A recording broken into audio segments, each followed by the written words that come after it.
building that margin in, that we weren't pressured on time, and we could take our time, we could enjoy the moment. And what I thought was going to be, 45 minutes or something, half an hour, 45 minutes, was a 2 hour.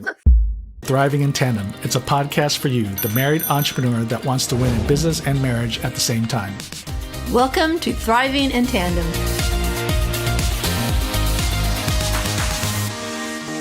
Hey, welcome back, Thriving in Tandem family. Hi, Tandem family. Pippa says hi too. She's right here. You can see her. Feels like it's been a while since we've hit record. And for us, anyways, it has. You might not miss a beat because we've been releasing episodes weekly. But for us, we just got back from almost a 2.5 week vacation in Italy. Yeah, it was my dream vacation, our dream vacation. It's been on my vision board, my dream board for a little bit now. Yeah, for a while. I passed by it multiple times a day. So it works for you too, because it's in the kitchen. It's in the kitchen. So, anyways, specifically the area in Italy that's was on her bucket list was Cinque Terre. Mm-hmm. And if you're not familiar with it, go ahead and Google it. It's beautiful. 5 coastal towns. So Cinque is Italian for 5, and then Terre is land or something like that. Anyways, it's 5 coastal towns on kind of the northern coast of Italy, just below Portofino. And it's, people are just go there just to hike, because you can hike all 5 in a day. That's all connected to each by these village. Yeah, it's all connected by mountain trails.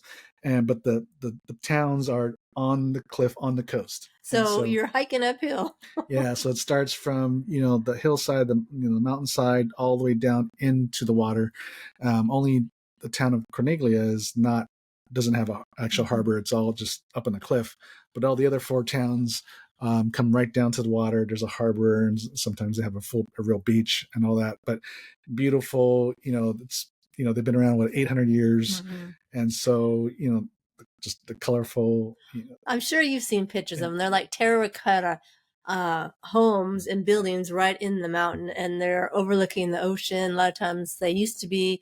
Well, they still have pictures and some fisher boats, but it used to be that was what they were known for back in the day, was the fishing boats, the people going out fishing. Yeah, in fact, actually, still Monte Rosa is still known for its the anchovies, and so I tried them because they said no, you have to have them fresh and nothing like the canned stuff you put. Like when I was in high school, we had worked at a pizza place, and we hated when people ordered anchovies because your fingers smelled and just slimy and all that, comes out of the can.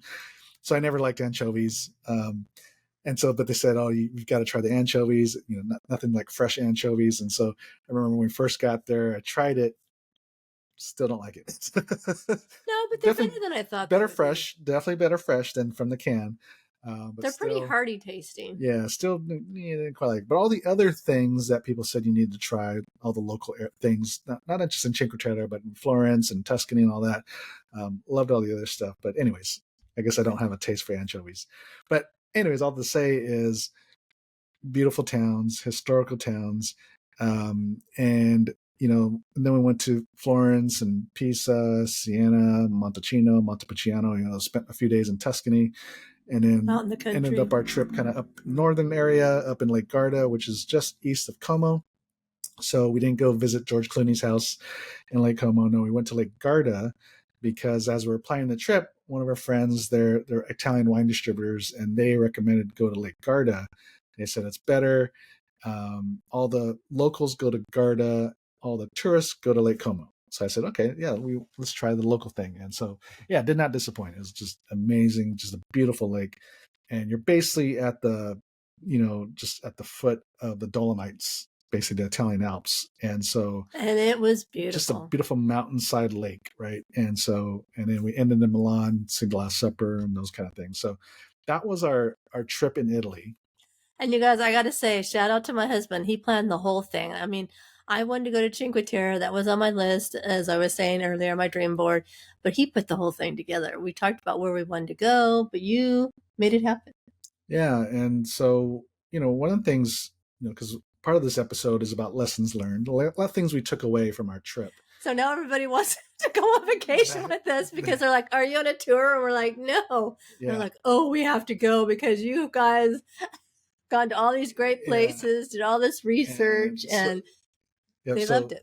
So part of this episode is about kind of lessons learned, some takeaways that we wanted to continue, the things we learned in Italy, but even things that we, did to the trip, or even the planning and all that stuff.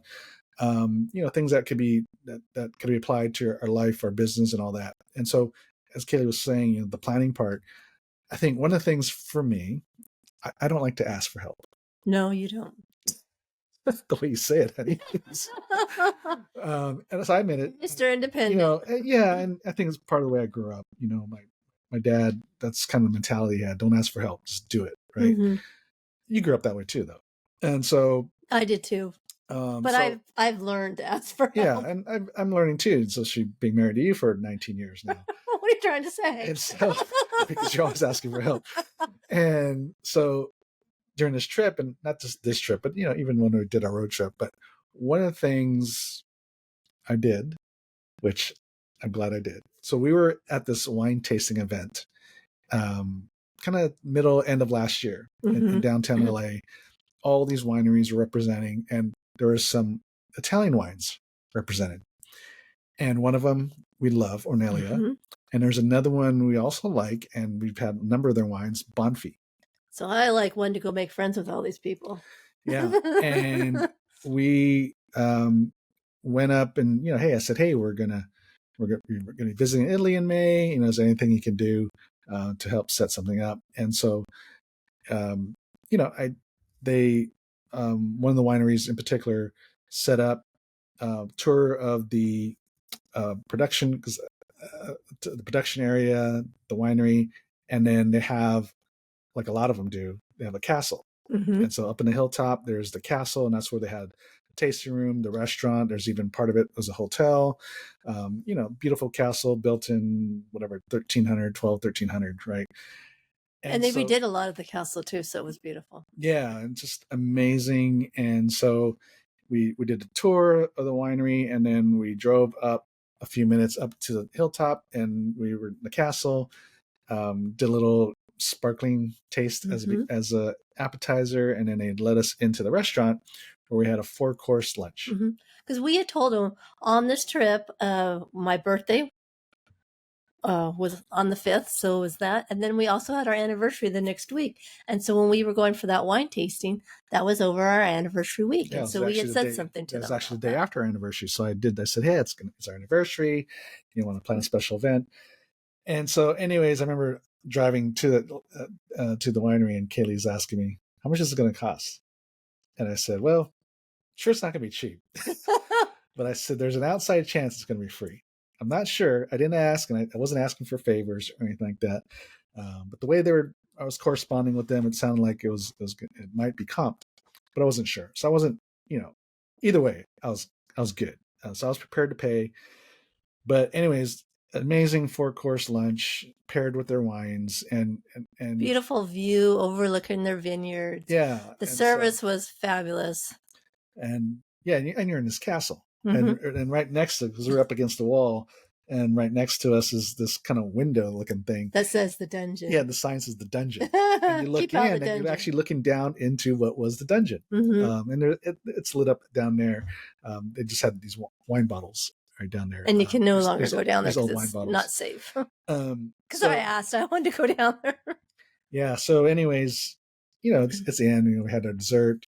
And so I asked, for the bill. They brought out a nice dessert, and it said "Happy Anniversary" on it. It was beautiful. Yeah, they even brought us some dessert wine. Gave us as a gift, a bottle of champagne. That too, or sparkling. And so I asked for the bill, and she looked at me like, "No, you're our guest." And I'm like, "Wow, okay." I'm glad I asked last year if you could set anything up. And so, a lot of.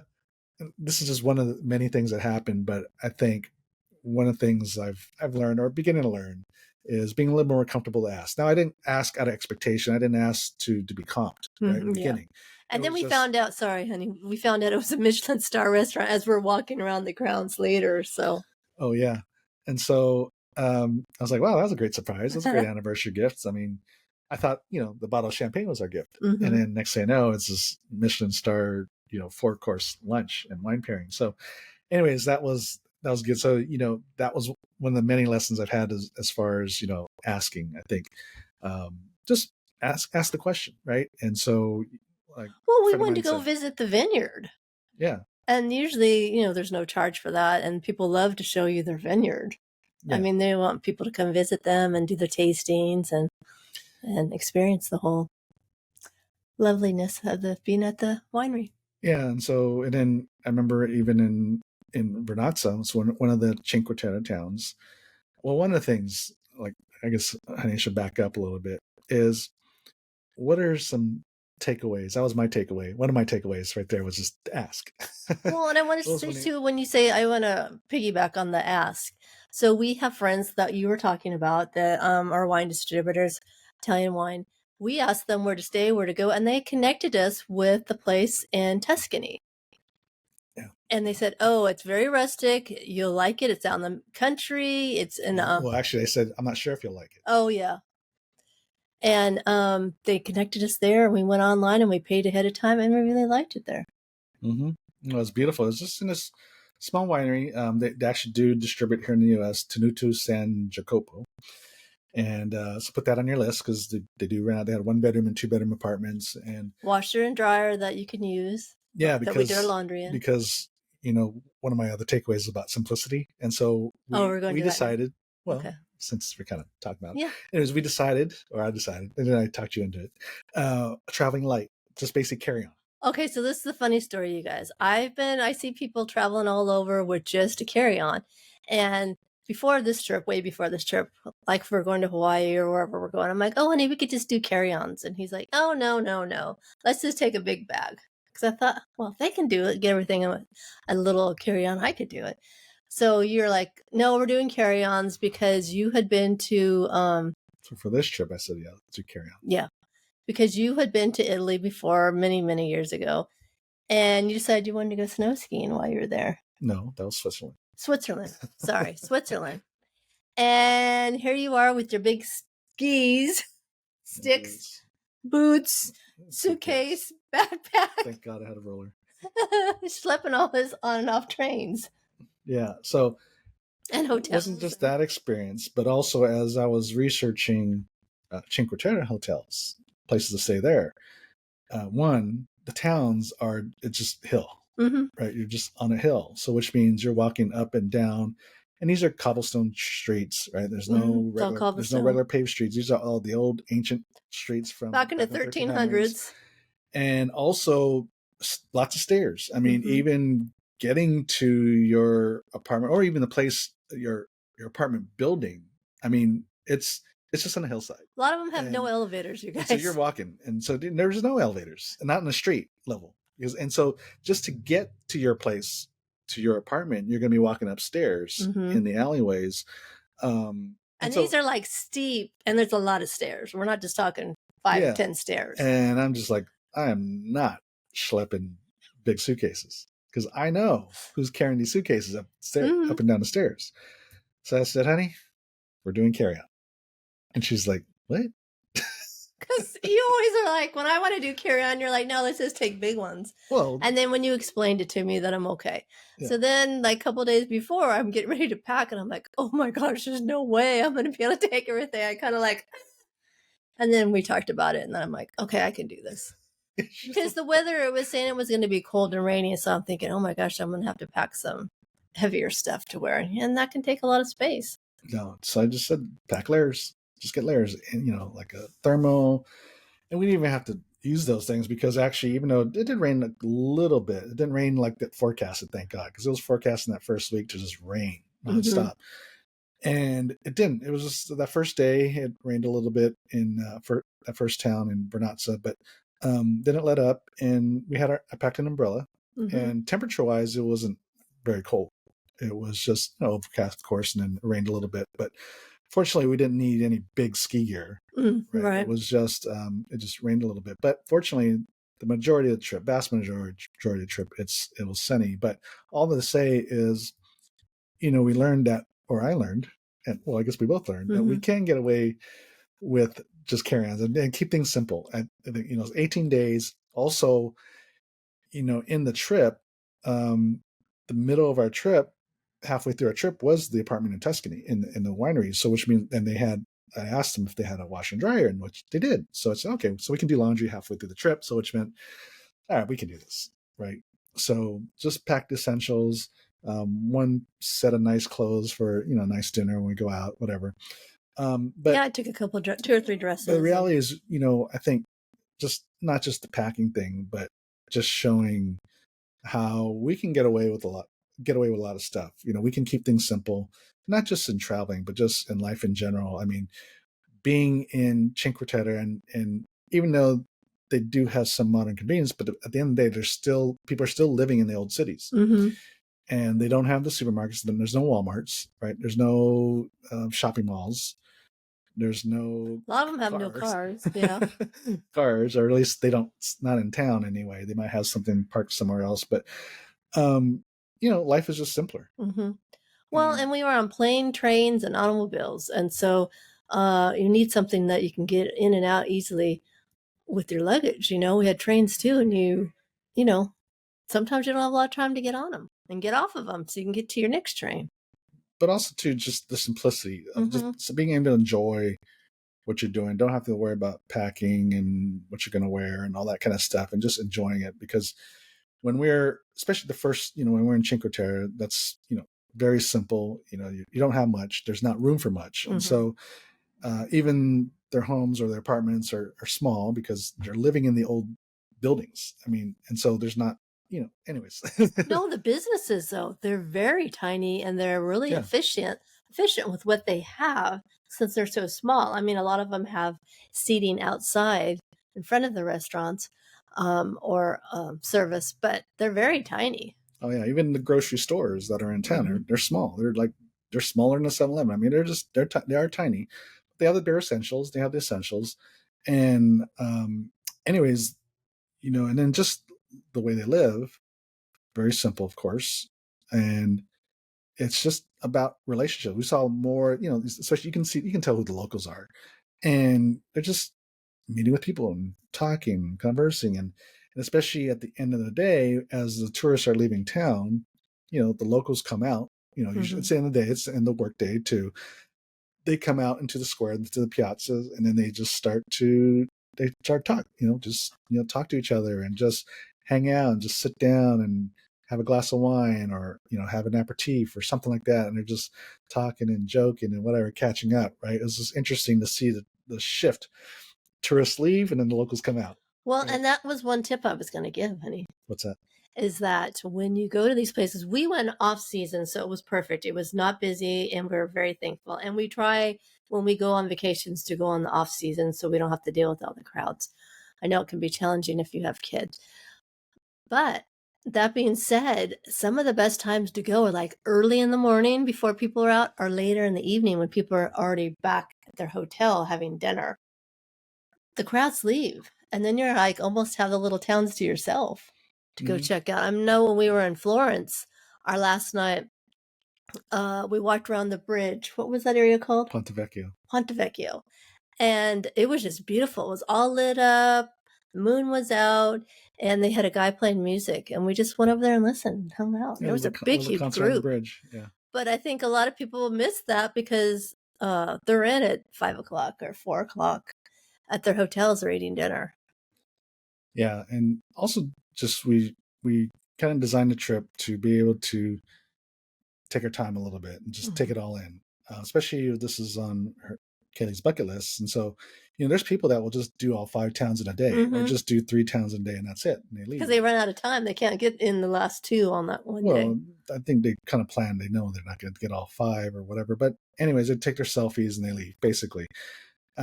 We did 2 towns a day, and then on the 3rd day, then we just spent the whole day in Monterosa, and they probably came back early for dinner. But just to be able to take your time and enjoy the area, and especially we did do one of the hikes, between Rio Maggiore and Monarola. We did a lot of hiking, but not necessarily between cities. And it was just on the coast, and you're just walking, and it's just a beautiful view of you have the Mediterranean right here, and you can see the other towns on the cliff, and it's picturesque. But anyways, one of the things we didn't want to do is just rush through everything. Because sometimes, even like as entrepreneurs, we're just busy doing stuff.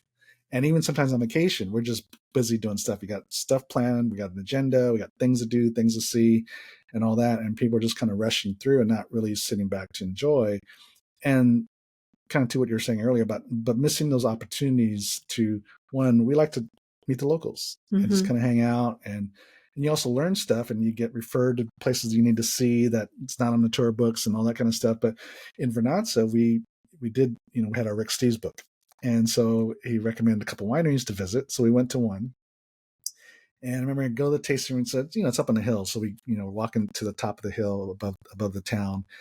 And, kind of trying to the door where the tasting room, at least where the sign said the tasting room was, and it was locked, or at least I couldn't open the door. So then there's a staircase that goes down into it looks like almost like a cellar. So I just walked down the stairs, and then I entered this room, and it looked like basically a storage room. It had boxes of wine. Then I heard people out in the back in a patio. And so kind of peeked our head out, and there's some people out there, and this one guy is pouring wine and he's talking, so it looked like I'm all like, hi, you guys.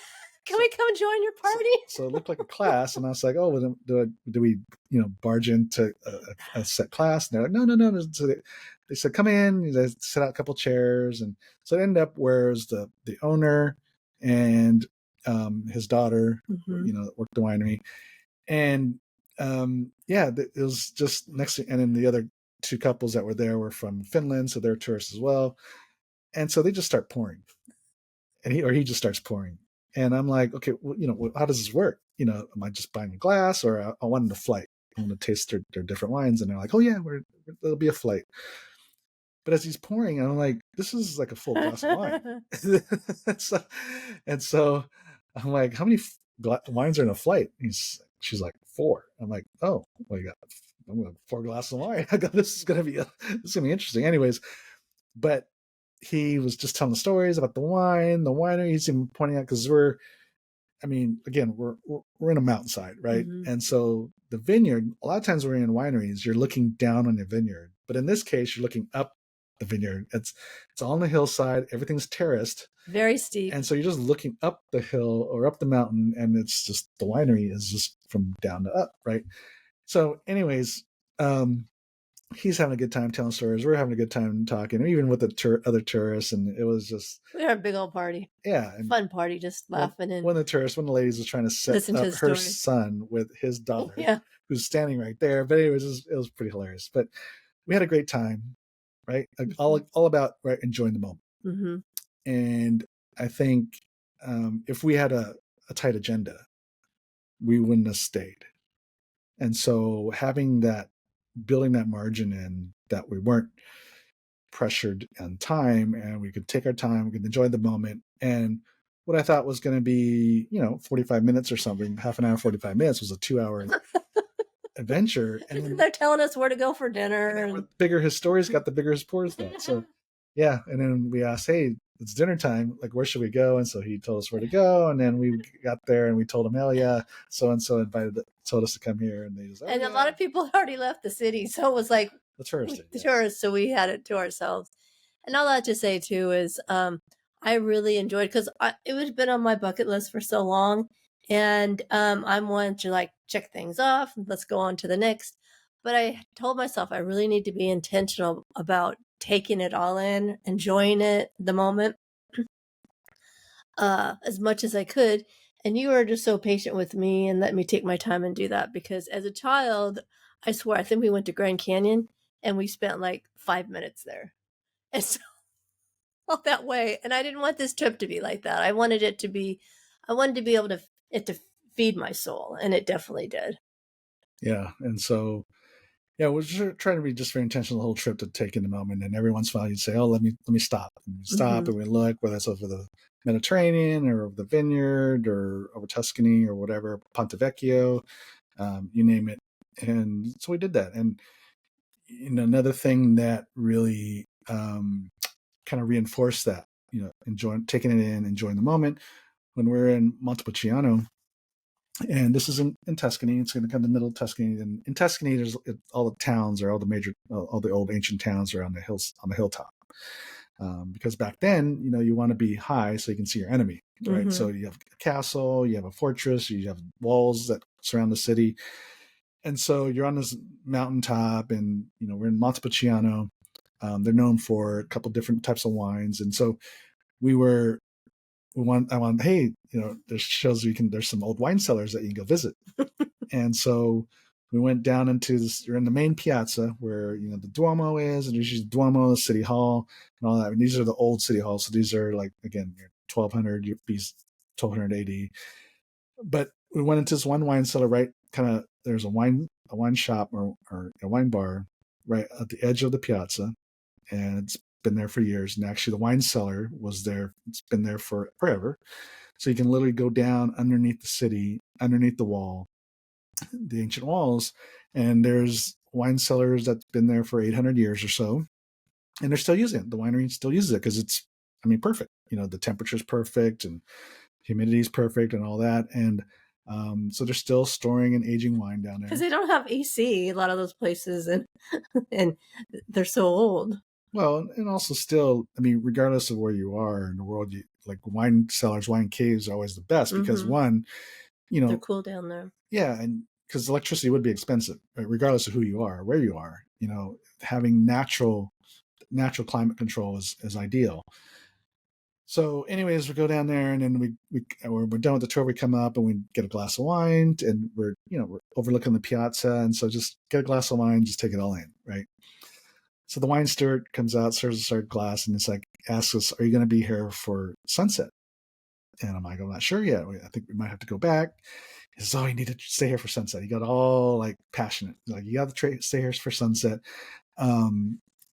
That go across the piazza, and there's this bar, and it has a beautiful view of the Tuscany hillside.